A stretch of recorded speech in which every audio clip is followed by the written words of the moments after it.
నిన్న హైదరాబాద్ లో జరిగిన గ్లోబల్ సమ్మిట్ లో మనం చూసుకున్నట్లయితే ఆల్మోస్ట్ 5 లక్షల కోట్లకు పైగా కూడా మనకు అయితే పెట్టుబడులు రావడం జరిగింది.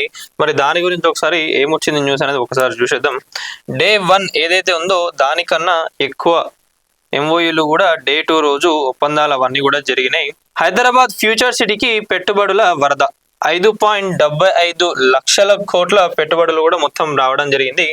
గ్లోబల్ సమ్మిట్ వేదికగా కుదిరిన ఒప్పందాలు ఎంఓయూలు అంటే ఏదంటే మన గవర్నమెంట్ కి ఎవరైతే పెట్టుబడులు పెట్టడానికి వచ్చినో వాళ్ళందరి మధ్య కూడా ఒప్పందాలు అయితే అన్ని జరిగినాయి. రాష్ట్ర చరిత్రలోనే ఇది రికార్డు. తరలి వచ్చిన దిగ్గజ కంపెనీలు. అసలు ఫ్యూచర్ సిటీ అంటే ఏంది, మరి ఫ్యూచర్ సిటీ ఏడగట్టబోతుండ్రు ఏందనే దానిపైన కూడా మనం ఒక వీడియో చేసినాం, మన ఛానల్లో ఉంది, వెళ్ళి ఆ వీడియోని కూడా ప్రతి ఒక్కరు చూడండి. అసలు మరి ఫ్యూచర్ సిటీ గురించి మనం మాట్లాడుకుంటే నిజంగా చాలా మంది దీనిపైన విమర్శిస్తా ఉన్నారు. విమర్శించే ముందు ఒక్కసారి మన తెలంగాణ 10 సంవత్సరాల ముందు ఎట్లుండే ఇప్పుడు ఎట్లున్నదని ఒక్కసారి ఆలోచించుకోండి. అంటే ఒక లీడర్ ఎవరైనా కూడా కానివ్వండి, అది రేవంత్ రెడ్డి గారు కానివ్వండి, కేసీఆర్ గారు కానివ్వండి, లేదా చంద్రబాబు నాయుడు గారు ఎవరైనా కూడా కానివ్వండి, ఇప్పుడు తెలంగాణని ఒక రకంగా డెవలప్ చేయాలి, తెలంగాణను మంచిగా చేయాలి అని అనుకున్నారు. అది ఇప్పుడు అనుకున్న వెంటనే అయితే అయిపోదు కదా, దానికి కొంత టైం పడుతుంది. అదే అంటున్నా, అందుకే ఒకసారి ఆలోచించండి, తెలంగాణ అప్పుడు ఎట్లుండే ఇప్పుడు ఎట్లుండే. కానీ ఇప్పుడు మనం తెలంగాణలో మనం చూసుకున్నట్లయితే మొత్తం 3 సిటీలు హైదరాబాద్లో మొత్తం 3 సిటీలు ఉన్నాయి. ఏంది? సికింద్రాబాద్, సైబరాబాద్, హైదరాబాద్. మరి ఇప్పుడు ఇక్కడ డెవలప్మెంట్ చేయాలన్నా ఇప్పుడు మనం ఆల్రెడీ చూసుకున్నాం ఏంటంటే కబ్జాలు చేసి నాలాలు లేదా చెరువులు అన్నిటినీ కబ్జాలు చేసి కడుతున్నారు. ఇప్పుడు మనం హైదరాబాద్ ని ఈ సైబరాబాద్, సికింద్రాబాద్ ఏవైతే ఉన్నాయో ఇక్కడ మనం డెవలప్ చేసేటట్టుగా లేదు. ఎందుకంటే ఇక్కడ కొన్ని వందల స్లమ్ ఏరియాలు కూడా ఉన్నాయి. మరి వాటందరినీ కూడా ఏడ తీసుకుపోయి పెడతారు? ఈడ డెవలప్మెంట్ చేసే ఆప్షన్స్ ఏవి లేవు. అందుకనే మరి ఫార్మా సిటీ ఏదైతే గత ప్రభుత్వం బీఆర్ఎస్ హయాంలో కేసీఆర్ గారు ఫార్మా సిటీ కడదామని చెప్పి అనుకున్నారు. ఇక్కడ మనం ముచ్చర్ల దగ్గర, మన హైదరాబాద్ నుంచి ఒక 50 కిలోమీటర్ల దూరంలో ఉంటుంది. సో ఆ ఏరియాని ప్రజా ప్రభుత్వం వచ్చినాక రేవంత్ రెడ్డి గారు అక్కడ ఫ్యూచర్ సిటీ కట్టాలి అని చెప్పి అనుకున్నారు. దానికి 30,000 ఎకరాల ల్యాండ్ ఏదైతే ఉందో దాంట్లో ఈ ఫ్యూచర్ సిటీ కడితే చాలా బాగుంటుంది అని చెప్పి రేవంత్ రెడ్డి గారు అయితే దీన్ని చేయడం జరిగింది. దానికి సంబంధించిన గ్లోబల్ సమ్మిట్ జరిగింది. సో దానికి సంబంధించి 5.75 లక్షల కోట్ల పెట్టుబడులు కూడా రావడం జరిగింది. మరి దీన్ని నిజంగా చెప్పాలంటే రేవంత్ రెడ్డి గారు తీసుకున్న ఈ ఫ్యూచర్ సిటీ ఏదైతే ఉందో నాకైతే నిజంగా చాలా బాగా నచ్చింది.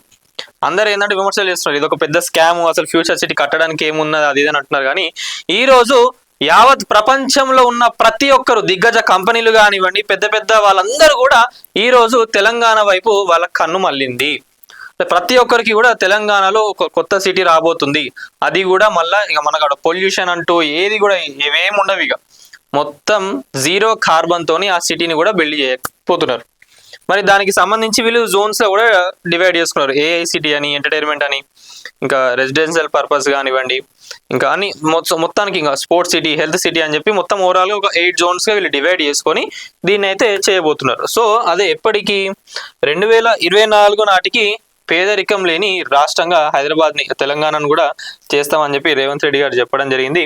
సో ఇంకా మనం చూసుకున్నట్లయితే తొలి రోజే 2,43,000 కోట్ల పెట్టుబడులు వచ్చినాయి. రెండో రోజు అత్యధికంగా 3,32,000 కోట్లు.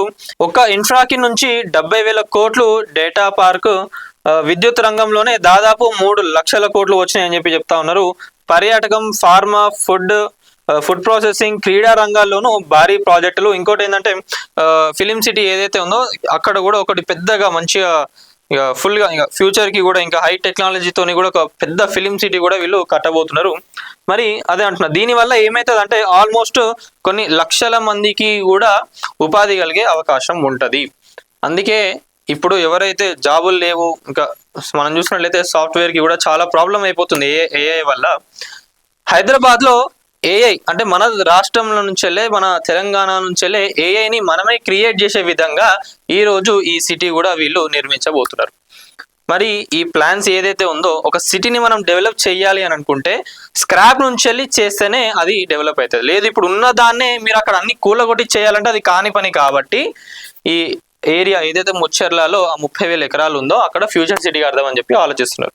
సో ఇప్పుడు మనం హైదరాబాద్ చూసుకున్నట్లయితే పొల్యూషన్ కానీ కానివ్వండి, ఫ్లడ్స్ కానీ కానివ్వండి, దేనికైనా కూడా చిన్న వరద వచ్చినా ఏదైనా కూడా అది వచ్చినాక ఇప్పుడు మనం వర్షాలు వస్తే వరదలు వస్తున్నాయి, తర్వాత ఏం చేస్తున్నారు, డ్రైన్స్ కడతా ఉన్నారు. ఇంకా సిటీ అంతా డెవలప్ అవుతుంది, ట్రాఫిక్ అవుతుంది, దాన్ని దృష్టిలో పెట్టుకొని ఫ్లైఓవర్లు కడతా ఉన్నారు. అంటే ఒక ప్రాబ్లం వచ్చినాక అది ఎట్లా సాల్వ్ చేయాలి ఏందనే దానిపైన వీళ్ళు దృష్టి పెడుతున్నారు. కాబట్టి సిటీ డెవలప్మెంట్ అనేది ఇదంతా కూడా అడ్డొస్తున్నది.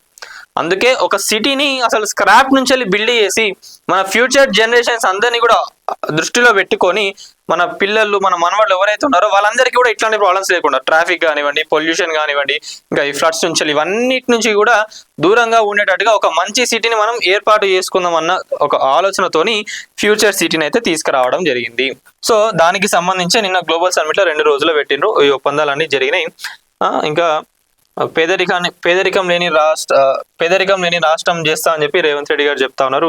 చాలా మంది మంచిగానే స్పందించిండ్రు. ఇంకా కొంతమంది ఏంటంటే పడనోళ్ళు ఎవరైతే ఉంటారో వాళ్ళే విమర్శలు చేస్తున్నారు. అంతేగాని ఒక్కసారి మీరందరూ ఆలోచించుకోండి. నిజంగా మనం సినిమాలలో చూస్తూ ఉంటాం, ఈ హాలీవుడ్ కి సంబంధించి ఎన్నెన్నో సినిమాలు వస్తాయి. అసలు నిజంగా ఇంత టెక్నాలజీ ఉందా లేదా అదంతా యానిమేషన్ అని చెప్పి అనుకుంటా ఉంటాం.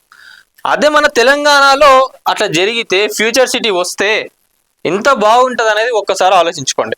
కొన్ని సంవత్సరాలు పట్టవచ్చు. మరి దీన్ని ఇప్పుడు మళ్ళీ కాంగ్రెస్ ప్రభుత్వం వస్తుందో రాదో తెలియదు. మళ్ళీ అప్పుడు బీఆర్ఎస్ వచ్చినా లేదా వేరే ఏ ప్రభుత్వం వచ్చినా కూడా దీన్ని తీసుకుపోవాలి. మరి ఈ ఫ్యూచర్ సిటీ ఏదైతే ఉందో ఈ ప్రాజెక్టు ఇట్లనే ఉండాలి. దీన్ని మధ్యలో ఏ గవర్నమెంట్ వచ్చినా కూడా దాన్ని వాళ్ళు కంటిన్యూ చేసుకుంటూ పోవాలి, కానీ ఆపద్దు అని చెప్పి నేనైతే అనుకుంటున్నాను. ఎందుకంటే కొంతమంది ఇన్ కేస్ ప్రభుత్వాలు మారినా కూడా దాన్ని కంటిన్యూ చేసుకుంటూ పోవాలి. లేకపోతే ఆంధ్రాలో ఏమైందో మనం చూస్తానే ఉన్నాం. వాళ్ళు మంచిగా డెవలప్ చేసుకుందామని అనుకున్నప్పుడు ప్రభుత్వాలు మారినా కూడా వాళ్ళు దాన్ని తీసుకుంటూ పోవాలి. సో వాళ్ళకి ఆ ఇష్యూస్ వల్ల ఇప్పటికీ కూడా స్టేబుల్గా లేకుండా పోయింది. చంద్రబాబు నాయుడు గారి విజన్ చూడండి. విజన్ 2030 అని చెప్పి కూడా అప్పుడు చంద్రబాబు నాయుడు గారు ఏదైతే రాసుకున్నారో దాని బేస్గా అంటే హైదరాబాద్ని ఈ రోజు ఇంత ఘనంగా ఉంది అంటే చంద్రబాబు నాయుడు గారు అనే చెప్తారు చాలా మంది కూడా. అంటే తెలంగాణ రాకముందు కూడా, దాని తర్వాత బీఆర్ఎస్ వచ్చినాక వాళ్ళు కూడా డెవలప్మెంట్ చేసుకుంటూ వచ్చిండ్రు. అంటే ఒక విజన్ అనేది ఉంటే, మీకు ఎగ్జాంపుల్ ఒకటి చెప్తా. శంషాబాద్ ఎయిర్పోర్ట్ కి అన్ని వేల ఎకరాలు ఎందుకు అని చెప్పి కూడా చాలా మంది మాట్లాడారు. కానీ ఏమైంది, ఈ రోజు జాగా లేకుండా పోయింది ఆడ. అంటే కంజెస్టెడ్ అయిపోతుంది అది కూడా. అంటే మళ్ళీ ఇప్పుడు ఏదైతే ఈ క్రౌడ్ పెరుగుతున్నదో హైదరాబాద్ లో మనకు ఆల్మోస్ట్ 1,13,00,000 మంది జనాభా ఉన్నారు. అది ఎవ్రీ ఇయర్ 2% అట్లా పెంచుకుంటూ పోతా ఉన్నారు. అంటే జనాభా అనేది పెరుగుతూ ఉన్నప్పుడు సిటీ కూడా డెవలప్మెంట్ కావాలి అంటే ఇదే సిటీలో అయితే మనకు కాదు. అందుకే 4th సిటీని తీసుకురావడం జరిగింది. మరి దీని గురించి మీరేమనుకుంటున్నారు ఏందనేది ఒకసారి కామెంట్లో తెలపండి. మరి 4th city, the future city నిజంగా రేవంత్ రెడ్డి గారు అనుకున్నట్లు జరిగితే తెలంగాణలోనే కాదు, భారతదేశంలో కూడా కాదు, మొత్తం ప్రపంచం అంతా కూడా మన సైడే తిరిగి వస్తుంది. ఎందుకంటే ఈ ఫ్యూచర్ సిటీ అనేది లండన్, టోక్యో, సింగపూర్, దుబాయ్ వీటన్నిటితోని కూడా పోటీ పడబోతుంది.